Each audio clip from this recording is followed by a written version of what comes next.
ሁለተኛይቱ የሐዋርያው ጳውሎስ መልእክት ወደ ቆሮንቶስ ሰዎች ምዕራፍ 2።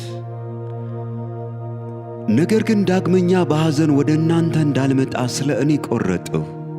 እኔስ ባሳዝናችሁ፣ እንግዲያስ በእኔ ምክንያት ከሚያዝን በቀር ደስ የሚያሰኝ ማን ነው? ደስ ሊያሰኙኝ ከሚገባቸውም በመምጣቴ ሐዘን እንዳይሆንብኝ ይህንኑ ጻፍሁላችሁ። ደስታዬ የሁላችሁ ደስታ ነው ብዬ በሁላችሁ ታምኛለሁና፣ በብዙ መከራና ከልብ ጭንቀት በብዙም እንባ ጽፌላችሁ ነበርና፣ ይህም እናንተን አብዝቼ የምወድበትን ፍቅር እንድታውቁ እንጂ እንዳሳዝናችሁ አይደለም። ነገር ግን ማንም አሳዝኖ ቢሆን እንዳልከብድባችሁ በክፍል ሁላችሁን እንጂ እኔን ያሳዝን አይደለም።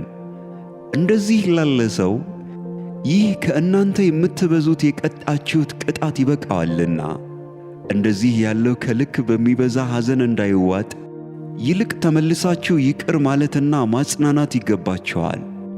ስለዚህ ከእርሱ ጋር ፍቅርን እንድታጸኑ ለምናችኋለሁ።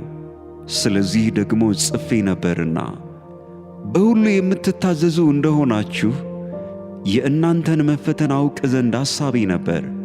እናንተ ግን ይቅር የምትሉትን እኔ ደግሞ ይቅር እለዋለሁ።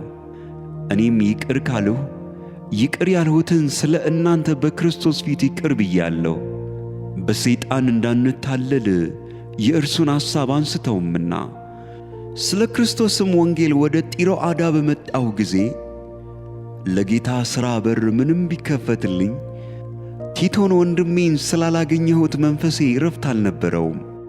ነገር ግን ከእርሱ ተሰናብቼ ወደ መቄዶንያ ወጣሁ። ነገር ግን በክርስቶስ ሁል ጊዜ ድል በመንሳቱ ለሚያዞረን በእኛም በየስፍራው ሁሉ የእውቀቱን ሽታ ለሚገልጥ ለአምላክ ምስጋና ይሁን።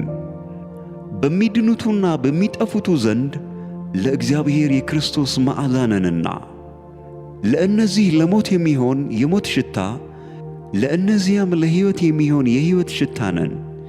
ለዚህም ነገር የሚበቃ ማን ነው?